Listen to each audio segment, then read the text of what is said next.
Did you know that some of the most beloved stars from In the Heat of the Night faced heartbreaking tragedies off-screen? While the series gave us powerful performances and unforgettable characters, the real lives of these 13 actors were often filled with loss, illness, controversy, and silent battles the public never knew. From groundbreaking pioneers like Ellen Holly to fan favorites who quietly disappeared from the spotlight, their stories deserve to be told. Who were they, and what really happened when the cameras stopped? Let's take a closer look at the lives and legacies of the actors who made In the Heat of the Night iconic. 1. Carroll O'Connor as Chief William O. Bill Gillespie. Carroll O'Connor died on June 21, 2001, from a heart attack brought on by complications from diabetes. He was 76. To most viewers, he'll forever be remembered as Archie Bunker, the loudmouthed bigot from All in the Family, who somehow became one of the most iconic characters in television history. But O'Connor's true self was a far cry from the man he portrayed. Behind the bluster of Archie was a deeply thoughtful, classically trained actor with a quiet commitment to justice, empathy, and art. Born in Manhattan in 1924, Carroll grew up in a household shaped by discipline. His father was a lawyer, his mother a teacher. After serving in the Merchant Marine during World War II, he returned to academia and eventually earned his degree in Ireland. It was there that he also married Nancy Fields, the woman who would remain by his side for half a century. The couple eventually returned to the U.S., and where Carroll began acting in New York theater and slowly transitioned into television. Before Archie Bunker, Carroll was already a respected character actor. He had appeared in The Outer Limits, The Untouchables, I, Spy, and The Fugitive. He was even considered for iconic roles in Gilligan's Island and Lost in Space, but the stars never quite aligned. That all changed in 1971 when Norman Lear asked him to star in the U.S. version of Till Death Us Do Part, retitled All in the Family. O'Connor nearly turned it down. He feared American audiences weren't ready for a character so blunt, so politically incorrect. He even demanded a round-trip ticket to Rome in case the pilot failed. It didn't fail. All in the Family became a cultural phenomenon, and Carroll's portrayal of Archie Bunker struck a nerve. With impeccable timing and emotional depth, he walked the fine line between satire and sincerity. Archie's views were often repugnant, but O'Connor made him human. That was the genius. He wasn't asking the audience to agree, he was asking them to confront. The role earned him 4 Emmy Awards and a place in television history. After All in the Family, O'Connor carried the character into Archie Bunker's place, while also pushing for creative control. He wasn't afraid to make hard decisions, like writing Edith's off-screen death into the storyline to reflect real emotional change. By then, he was one of the highest-paid actors on television and had become a powerful force behind the camera as well. But he wasn't done evolving. In 1988, O'Connor took on a radically different role, Chief Bill Gillespie in the TV adaptation of In the Heat of the Night. The role, originally played by Rod Steiger in the Oscar-winning film, gave Carroll the opportunity to embody a different kind of Southern authority figure. This one more introspective, slowly changing with the times. His nuanced performance earned him another Emmy and brought him a whole new generation of fans. The show tackled racial tensions, police reform, and the complexity of human morality, all themes that mattered deeply to Carroll. Off-screen, he was a private man who avoided Hollywood pretension. He loved classic cars, donating many to his restoration shop, and supported education initiatives at the University of Montana, his alma mater. Despite his fame, he never abandoned the theater. In fact, he wrote and staged several plays, refusing to let television define the entirety of his creative output. 2. Hugh O'Connor as Lieutenant. Lonnie Jameson. Hugh O'Connor died by suicide on March 28, 1995, his 3rd wedding anniversary. He was 32 years old. At the time of his death, he was best known for playing Officer Lonnie Jameson on In the Heat of the Night, the popular crime drama that co-starred his adoptive father, Carroll O'Connor. But behind the polished uniform and boyish charm of Lonnie was a man struggling through invisible battles, cancer, addiction, and the crushing weight of trying to live up to a legacy he never asked for. Born in Rome, Italy, Hugh was adopted at 6 days old by Carroll and Nancy O'Connor while Carroll was filming Cleopatra. The baby was named after Carroll's younger brother, who had died in a motorcycle accident years earlier. It was a name full of meaning, hope, and second chances. But those chances started running out when Hugh was just 16. That's when he was diagnosed with Hodgkin's lymphoma. He survived, endured chemotherapy, 2 surgeries, and beat the odds. But victory came at a price. Painkillers became a necessity, then a habit, then a prison. Hugh entered adulthood already wounded, already dependent. Despite his famous last name, he wasn't handed stardom. His first on-screen role came in the 1984 TV movie Brass, and his second and final was as Lonnie Jameson on In the Heat of the Night. Some critics called it nepotism. Others saw something deeper, a father reaching out, giving his son not just work, but purpose. And Hugh brought something real to Lonnie. His character was earnest, loyal, understated, a man trying to do good in a flawed world. Many fans of the show saw those same qualities in Hugh himself. Off-screen, his addiction lingered. He had tried rehab multiple times, but every time he climbed out, something would pull him back under. His wife, Angela Clayton, whom he met on the set of In the Heat of the Night, watched him unravel in the days before his death. In a heartbreaking court testimony years later, she described how Hugh would hallucinate, convinced that phone calls were being broadcast, voices were watching him. That same day, he called Carroll. He didn't ask for help. He said goodbye. "I think I'm going to cap myself today," he told his father. Carroll called the police immediately, but they arrived just as the shot rang out. The news stunned those who had worked with Hugh. Cast members of In the Heat of the Night remembered him not just as Carroll O'Connor's son, but as a gentle soul with dry wit who tried to hold on. His death wasn't just a personal tragedy.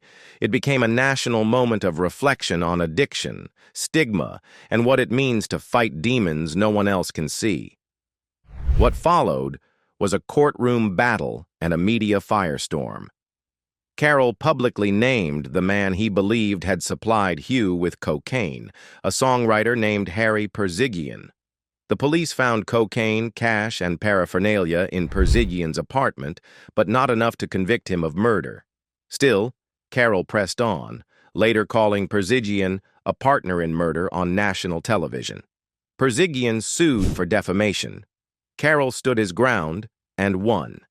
In Hugh's memory, Carroll channeled his grief into purpose. He lobbied California lawmakers to pass the Drug Dealer Liability Act, allowing families like his to sue dealers for the harm they cause.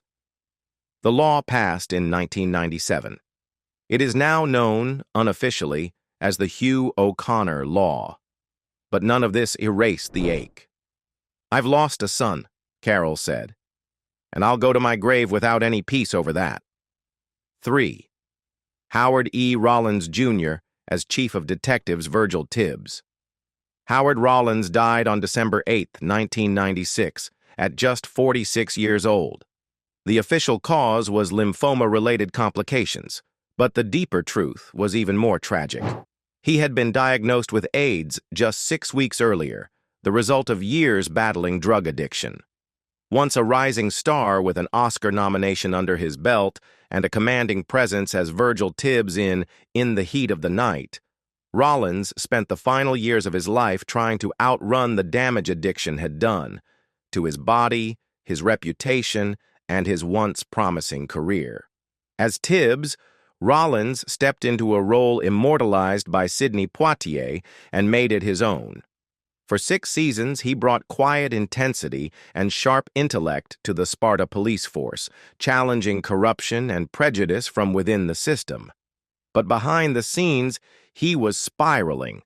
Arrested multiple times for cocaine possession and driving under the influence, he was eventually fired from the series. Carroll O'Connor, his co-star and producer, urged him to seek help, publicly supporting Rollins even as he removed him from the cast. After rehab, Rollins managed a partial comeback. He returned for guest spots on In the Heat of the Night and took small roles in shows like New York Undercover. But the damage was deep.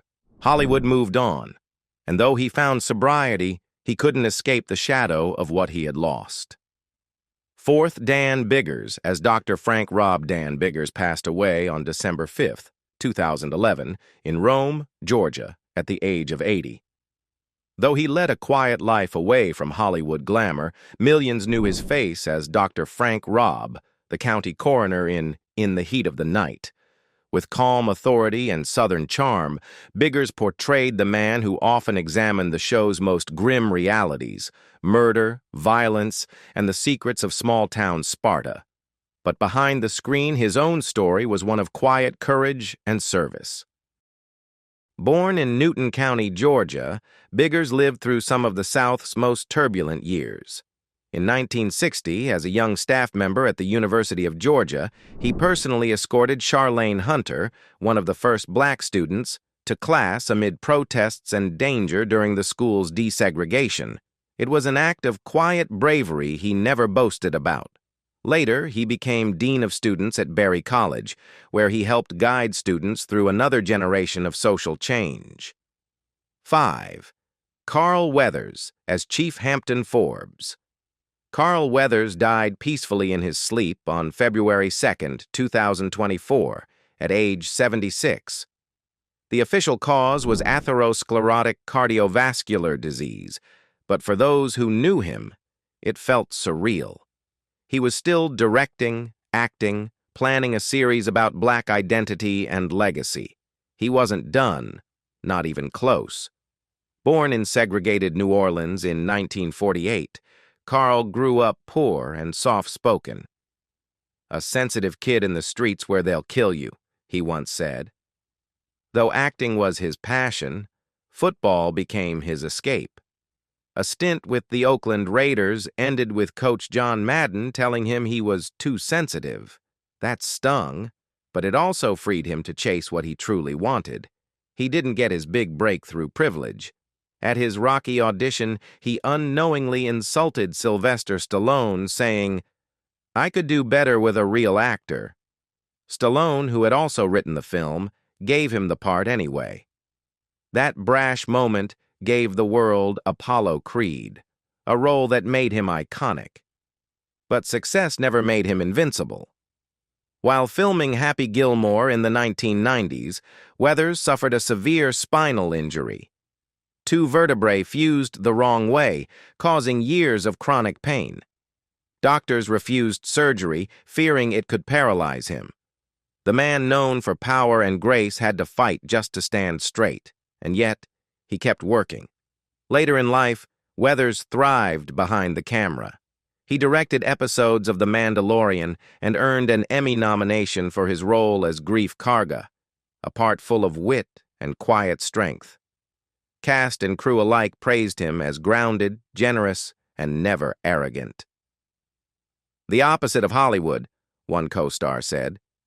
One of his most powerful but lesser-known roles was Chief Hampton Forbes in the Heat of the Night, a black police chief navigating a southern town still wrestling with race. The role mirrored Weathers' life, breaking barriers, claiming space, leading with dignity. Just before he passed, he filmed a Super Bowl ad, and just days earlier, he'd shared with his partner Christine Klugian his excitement over finally receiving a star on the Hollywood Walk of Fame. That night, he allowed himself, just once, to be overjoyed.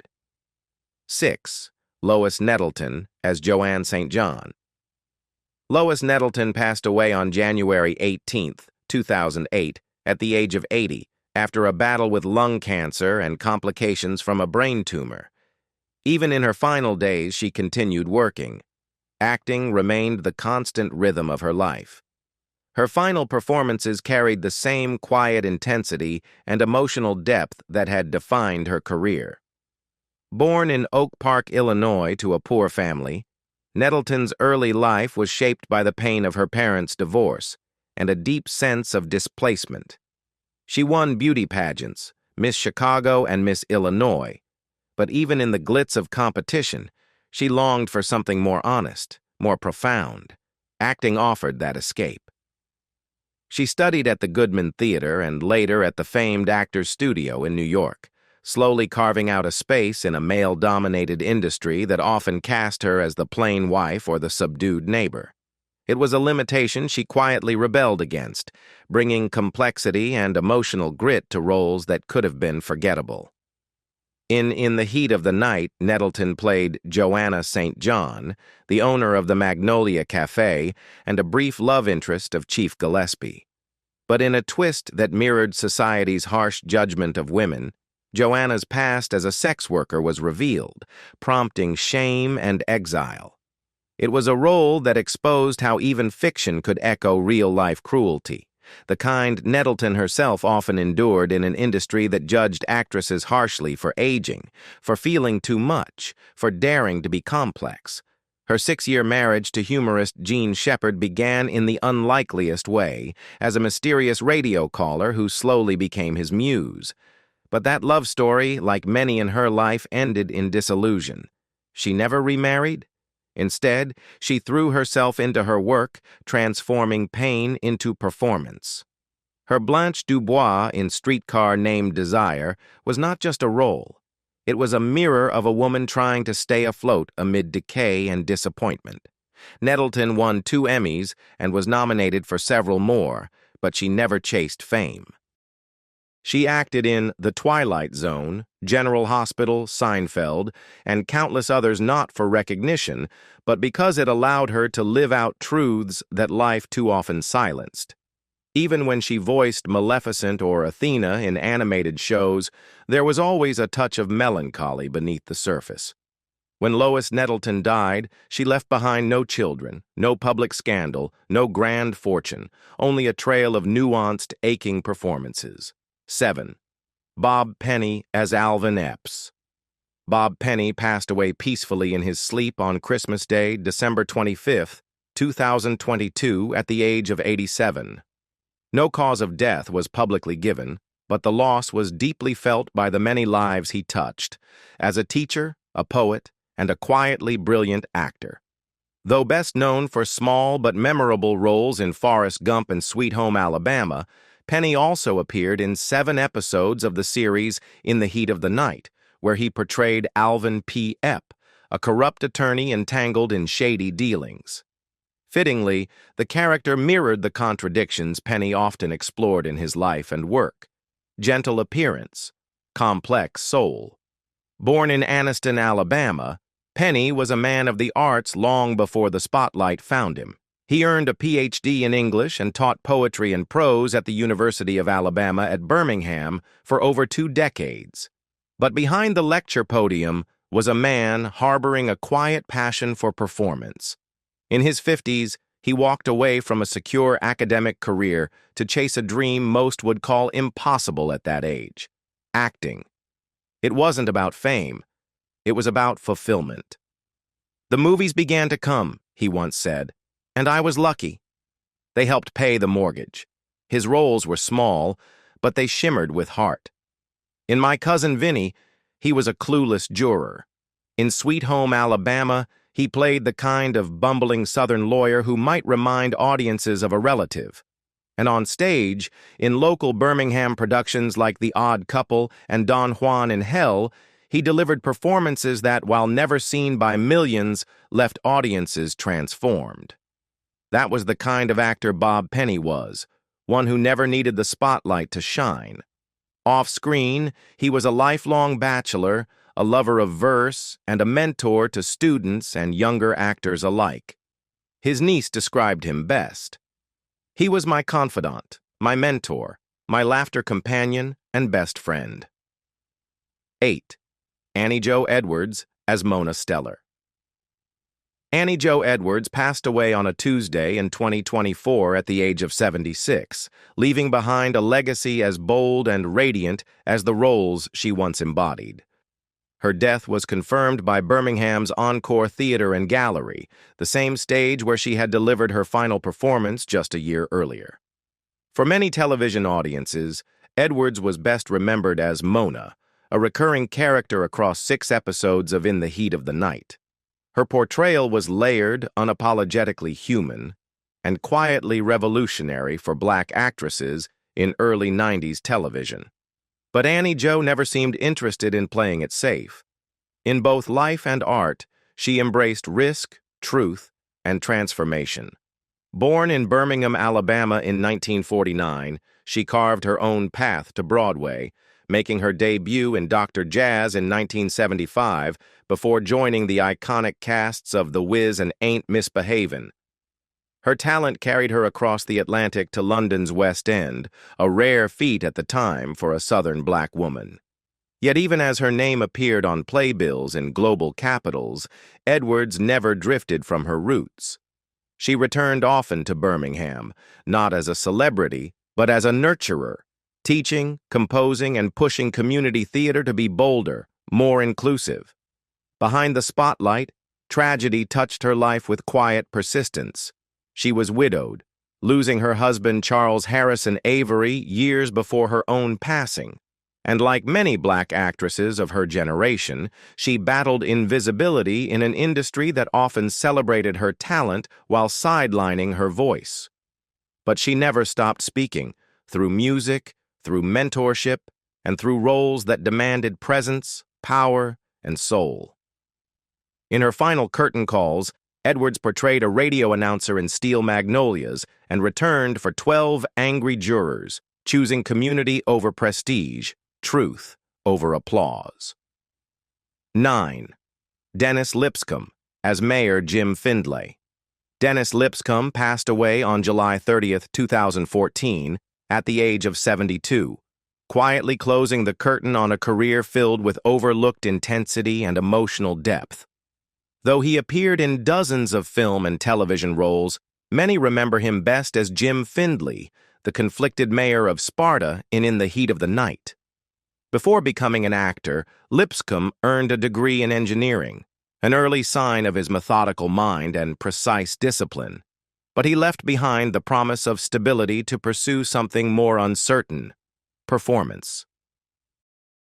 This choice, noble and risky, set the tone for a career filled with roles that explored men under pressure: mayors, soldiers, politicians, killers. He had the rare gift of making even a minor character feel like they were carrying the weight of a private storm. 10. Joe Don Baker as Chief Tom Dugan. Joe Don Baker, the towering Texas-born actor known for his rugged charm and slow-burning intensity, passed away on May 7, 2025 at age 89 after a battle with lung cancer.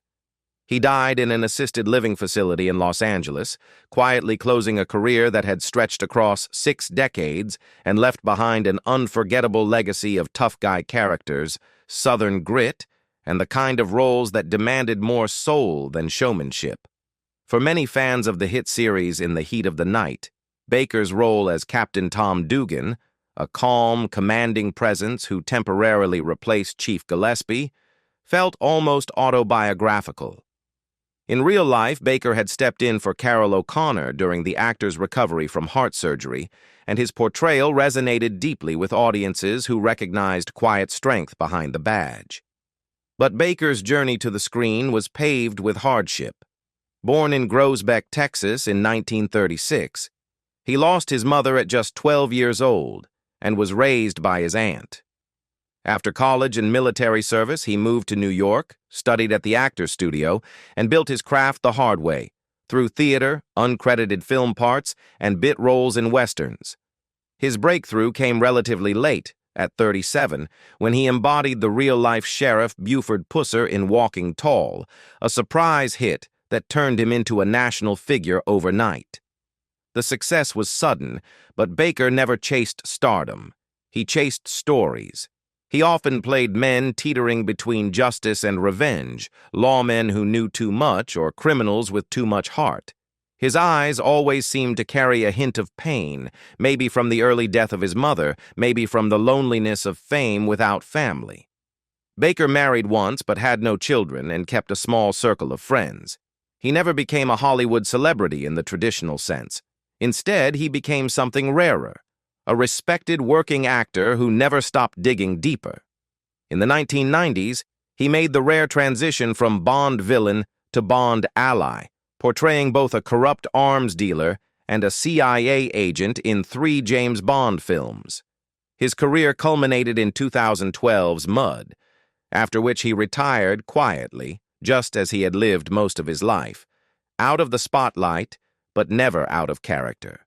Joe Don Baker is survived by relatives in Groesbeck, Texas, and by the millions of viewers who came to know him as a man who made toughness feel human and silence feel loud. In the words of a former castmate, "You didn't need to hear Joe Don speak to know what he meant. You just had to watch him breathe." 11. Margaret Blye as Gillespie's girlfriend, Miss D. Margaret Maggie Blye passed away on March 24, 2016, in her West Hollywood home after a quiet but fierce 2-year battle with cancer. She was 73. At her side were her devoted siblings, including her sister, Judy Blye Wilson, a respected casting director. Though best remembered for her glamorous role opposite Michael Caine in The Italian Job, Blye's real life was far more complex than the glittering characters she portrayed. A starlet who once dazzled audiences with her striking beauty and bold screen presence, she lived through the cruel transition Hollywood so often forces on aging actresses, from ingenue to invisible. In the late 1980s and early 90s, Blye re-emerged on television in roles that offered fewer lines but deeper meaning. Her most notable TV work came in the Heat of the Night, where she appeared in 4 episodes, including the pivotal pilot. Her performances there were marked by a quiet sorrow, as if her characters carried a lifetime of unseen wounds. It was a fitting role for a woman who knew what it meant to shine brightly and then be asked to fade. Born in Houston, Texas, Blye initially studied business before transferring to UCLA, where she was discovered by a talent scout. Her rise was swift. She played Paul Newman's troubled boarder in Hombre, and later Elizabeth Taylor's daughter in Ash Wednesday. But by the late 1970s, the tide shifted. "In the space of 2 years," she once lamented, "I went from playing daughters to mothers." The transition was less about talent and more about an industry obsessed with youth. Still, she never gave up on her craft. Blye remained active with the Academy of Motion Picture Arts and Sciences, helping to champion foreign-language films. And she continued working until the 2000s, often returning to smaller roles in indie films that allowed her nuance to shine. Blye never married, never had children, but she left behind a quiet legacy of grace, talent, and endurance. 12th.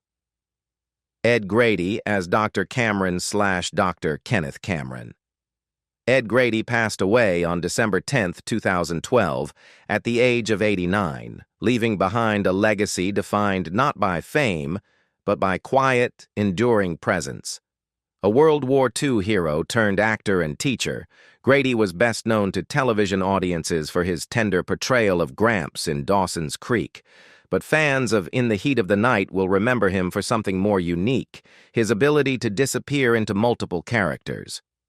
Across different episodes, Grady played Morris Maynor, Doctor, Cameron, and Jimmy Ray, each role distinct yet imbued with the same gentle gravity that defined him. Born in 1923 in Kinston, North Carolina, Grady survived a harrowing war, earning the Soldier's Medal after pulling a burning pilot from a flaming wreck. But it wasn't until after the war that he found his calling, not just on stage and screen, but in the classroom. Grady taught English and television production, shaping young minds by day while performing in theater and film by night. His life was a blend of quiet service and artistic devotion. Hollywood never made him a star, but Grady became something rarer, a character actor who brought dignity and heart to every frame. 13. Ellen Holly as Ruth Peterson. Ellen Holly, the first black woman to star in a leading role on American daytime television, passed away in her sleep on December 6, 2023, in the Bronx, at the age of 92.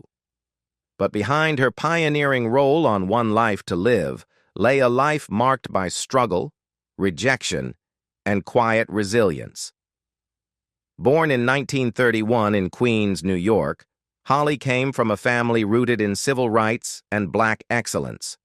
Her lineage included educators, doctors, and Episcopal bishops, figures who broke barriers long before she stepped onto the stage. But in Hollywood, Holly found herself trapped between identities. As a light-skinned black actress, she was told she wasn't black enough for black roles, yet never allowed to play white characters. In frustration, she penned a searing letter to the New York Times titled, "How Black Do You Have to Be?" It caught the attention of soap opera creator Agnes Nixon, who cast her as Carla Gray. Holly's character, a woman passing as white, sparked controversy and history alike, especially when she kissed a white doctor on screen. Phone lines at ABC were overwhelmed. The dramatic twist revealing her character's true heritage became a cultural moment. Yet, despite driving ratings and bringing black stories to daytime TV, Holly faced blatant mistreatment behind the scenes. Underpaid, undermined, and eventually fired in 1985, she later said, "I was a gimmick to launch white stars into orbit. They made us feel. They made us think. And even in their final curtain calls, they left us with something timeless. From quiet goodbyes to heartbreaking departures, these 13 actors from In the Heat of the Night didn't just play roles, they became part of our lives." But which story touched you the most? Whose loss still lingers when you rewatch the show? Hit that like button if their memory deserves it. Share this tribute to keep their legacy alive, and don't forget to subscribe, because some stories are too powerful to be forgotten.